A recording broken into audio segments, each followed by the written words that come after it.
The live TV, सच सबसे आगे।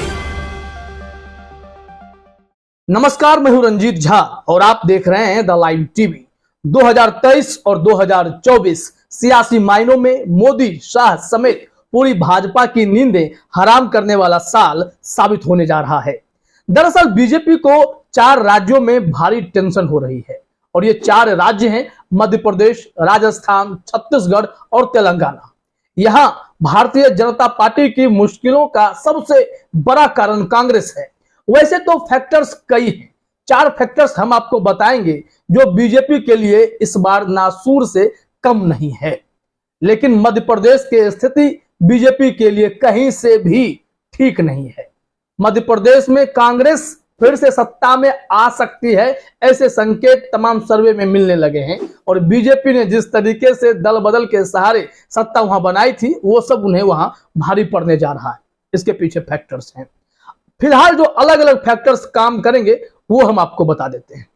छत्तीसगढ़ और राजस्थान, यहां कांग्रेस का दबदबा है और जब से राजस्थान में पायलट और गहलोत की लड़ाई का एक हल निकल आया है, उसके बाद राजस्थान भी बीजेपी के हाथों से निकलती हुई दिखाई पड़ रही है। छत्तीसगढ़ में भूपेश बघेल के काम के आधार पर जनता, जो सर्वे कह रही है कि जनता उन्हें पसंद कर रही है, तो यहां भी टेंशन है। तेलंगाना में बीजेपी के पास खोने के लिए कुछ नहीं है। लेकिन ये 4 राज्य के जो नतीजे हैं 2024 के हिसाब से अगर इसे आप देखेंगे तो बहुत बड़े फैक्टर के तौर पर काम करने वाले हैं और यही मैसेज जाएगा कि मोदी जी के खिलाफ कितनी बड़ी एंटी इनकम्बेंसी आ चुकी है। इतना ही नहीं, बीजेपी से लोग मुंह मोड़ने लगे हैं। ये सारी बातें भी यहां आपको दिख जाएंगी। चलिए उन फैक्टर्स को पहले समझते हैं, फिर हम हिंदुस्तान के एनालिसिस के आधार पर बताएंगे 2019 के तुलना में बीजेपी ने 2024 को भांपने की कोशिश की है, जहां पर सीट दर सीट फॉर्मूले निकाले गए हैं और हर जगह जो 3-4 अहम फैक्टर हैं उससे बीजेपी को नुकसान होता हुआ दिखाई पड़ रहा है। तो सबसे पहला फैक्टर जो इंपॉर्टेंट है, राहुल गांधी। राहुल गांधी भारत जोड़ो यात्रा निकालने के बाद काफी चर्चे में है और उसका असर भी चुनावों में दिखने लगा है।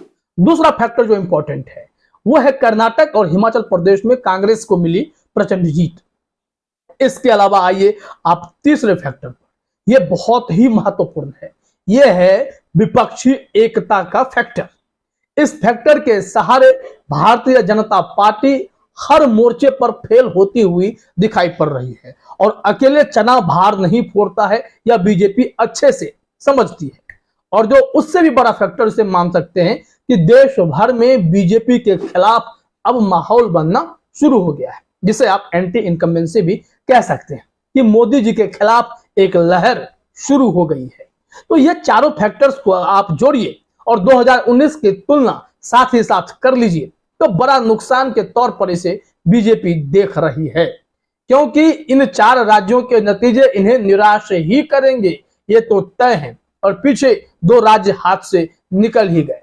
तो अब टेंशन इस बात की है कि 2024 की नैया पार कैसे लगेगी। 303 सीट पाने वाली भारतीय जनता पार्टी, बहुमत का जादुई आंकड़ा प्राप्त करने वाली भारतीय जनता पार्टी इस बार कैसे विजय रथ में फंसती जा रही है, चक्का कहां फंस रहा है, यह समझना हो तो चलिए जरा हिंदुस्तान की खबर को देखते हैं क्या होने वाला है। देखिए यहां बताया जा रहा है कि राहुल गांधी की भारत जोड़ो यात्रा, कर्नाटक और हिमाचल में कांग्रेस की जीत और मोदी सरकार के खिलाफ विपक्षी दलों की एकता, ये कुछ ऐसे कारण हैं जो लोकसभा चुनाव में बीजेपी के लिए टेंशन बढ़ाने वाले हैं।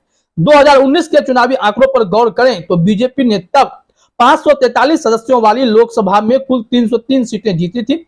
आंकड़े बताते हैं कि कुल 161 सीटों पर बीजेपी और कांग्रेस में सीधी टक्कर थी, लेकिन उनमें से 147 सीटों पर बीजेपी ने जीत दर्ज की थी, जबकि कांग्रेस सिर्फ 9 सीट ही जीत सकी थी।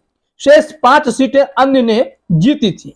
ये 147 सीटें एमपी, छत्तीसगढ़, कर्नाटक, गुजरात, हरियाणा, असम और राजस्थान से आती हैं। तो यहां पर देखिए असम और गुजरात को आप थोड़ी देर के लिए साइड कीजिए। गुजरात में भाजपा की सरकार आ चुकी है और असम में अभी बीजेपी मजबूत दिखाई पड़ती है। हालांकि मणिपुर में हुई हिंसा के बाद नॉर्थ ईस्ट पर पकड़ कमजोर भी हो रही है, यह भी खबरें मिली है। विप्लव देव और हिमंत बिस्वा शर्मा के बीच जो 36 का आंकड़ा चला है वो नॉर्थ ईस्ट को कमजोर कर सकता है भारतीय जनता पार्टी। अब यहां से जरा देखिए, हरियाणा की स्थिति बेहद खराब है। हरियाणा में अब पहलवानों का मुद्दा काफी काम करने वाला है और यहां बीजेपी को भारी नुकसान का सामना करना पड़ सकता है। हरियाणा में 10 लोकसभा सीटें हैं और बीजेपी को इस बार नुकसान की स्थिति में आना पड़ सकता है। राजस्थान में वसुंधरा राजे के सहारे नैया पार करना चाहती है भारतीय जनता पार्टी, क्योंकि इनके पास विकल्प बचा नहीं है। तो परिस्थिति बहुत ही विकट बीजेपी के लिए यहां होती हुई दिखाई पड़ रही है। वैसे मध्य प्रदेश में काफी बुरी स्थिति में भाजपा नजर आ रही है। इसके अलावा हरियाणा भी उसमें आप जोड़ सकते हैं। दोनों को मिला दे तो 28 + 10 38 सीटों पर बीजेपी यहां नुकसान में आपको दिखाई पड़ेगी। लेकिन विपक्षी एकता वाले फैक्टर्स को देखें और उसके बाद सीट के फॉर्मूले को तय कीजिए।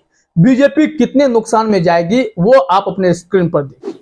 आंकड़े बताते हैं कि 2019 में बीजेपी द्वारा जीती गई कुल 303 में से 198 सीटों पर बीजेपी की टक्कर अन्य दलों से हुई थी। इनमें से कुल 116 सीटों पर बीजेपी ने जीत दर्ज की थी, जबकि अन्य को 76 सीटें मिली थी। यहां कांग्रेस को सिर्फ 6 सीट मिली थी। ये सीटें कर्नाटक, हिमाचल, पंजाब, तेलंगाना, हरियाणा, बिहार और महाराष्ट्र की है। लेकिन अब राजनीतिक विश्लेषकों का मानना है कि परिस्थिति बदल चुकी है, समय बदला है।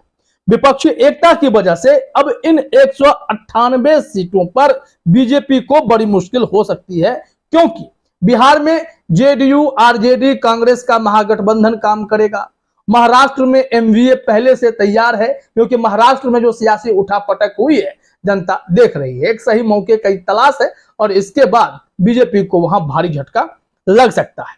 पंजाब में आम आदमी पार्टी राहें रोकने के लिए खड़ा है। दूसरी तरफ अगर आप देखें तो हिमाचल प्रदेश और कर्नाटक की स्थिति ऐसी है जहां कांग्रेस काफी मजबूत हो गई है। तेलंगाना में बीजेपी की कोई पकड़ है ही नहीं, तो स्थिति वहां पूरी तरीके से आउट ऑफ कंट्रोल दिखाई पड़ रही है। अब देखिए, पिछली बार 2019 में क्या हुआ था, तो उस वक्त फ्री फाइट था, क्योंकि विपक्षी एकता थी ही नहीं। हर कोई एक ही सीट पर उम्मीदवार उतार रहा था। लेकिन इस बार जो विपक्षी एकता ने फॉर्मूला तय किया है, एक सीट पर एक उम्मीदवार, यानी 1 to 1 फाइट वाली जब बात होगी तो बीजेपी को इसका नुकसान झेलना पड़ सकता है। वो कैसे होगा, क्योंकि तमाम विपक्षी दलों ने यही तय किया कि जहां जो पार्टी मजबूत है उसको बाकी दल सपोर्ट करें। जैसा कि ममता बनर्जी ने फॉर्मूला दिया था कि बंगाल में अगर ममता बनर्जी मजबूत हैं तो उनके उम्मीदवारों को आप सपोर्ट कीजिए। इसके अलावा जहां कांग्रेस मजबूत है, और ऐसे 200 से अधिक सीटें हैं जहां कांग्रेस काफी मजबूत है और वहां रीजनल पार्टी उन्हें सपोर्ट करेगी। अगर इस फॉर्मूले से आगे बढ़े तो विपक्षी एकता के सहारे बीजेपी के विजय रथ को आसानी से रोका जा सकता है। अब जरा इसमें देखिए हिंदुस्तान ने क्या विश्लेषण किया है।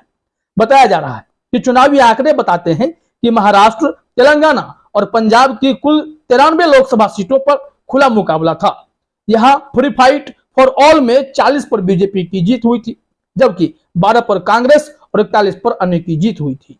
पहलवानों के आंदोलन और किसान नेताओं के आंदोलन की वजह से जाट बहुल हरियाणा, पश्चिमी यूपी, पंजाब और राजस्थान में बीजेपी को मुश्किल हो सकती है। इसके अलावा देखिए, यहां यह जानकारी दी गई है कि पार्टी को इस बात का आभास है कि अब हमारे खिलाफ एंटी इनकम्बेंसी है, इससे पार पाना है और ऐसे ऐसे सियासी परिस्थितियां उत्पन्न हो रही हैं, उनसे निपटना है। तो मैराथन बैठक इन लोगों ने शुरू कर दी है। अब इससे बीजेपी खुद को कितना मजबूत कर पाएगी, क्योंकि सामने राहुल गांधी हैं जो देश से लेकर विदेश तक मोदी सरकार की गलत नीतियों पर बात रख रहे हैं, जो एनआरआई हैं उन्हें भी समझा रहे हैं, और भारत में पैदल चलकर उन्होंने लाखों लोगों को यह बातें समझा दी हैं। इसका फायदा भी देखने को मिला। भारत जोड़ो यात्रा जब निकली थी तो आपने देखा कि जहां जहां चुनाव हुए उस एरिया में जहां राहुल गांधी गुजरे वो सारी सीटें कांग्रेस की झोली में चली गई। तो बीजेपी की टेंशन इसी बात को लेकर है कि राजस्थान में भी ऐसा ही कुछ हुआ है, मध्य प्रदेश में भी हुआ है। तो फिर इन सारे जगहों पर कांग्रेस आएगी तो बीजेपी कहां जाएगी। इस वजह से इन 4 राज्यों में नींद तो हराम है ही। 2024 के लिए भी बीजेपी अब माथा पकड़कर बैठ गई है। फिलहाल इस वीडियो में इतना ही। आप सभी का हमसे जुड़ने के लिए बहुत बहुत धन्यवाद। द लाइव टीवी, सच सबसे आगे।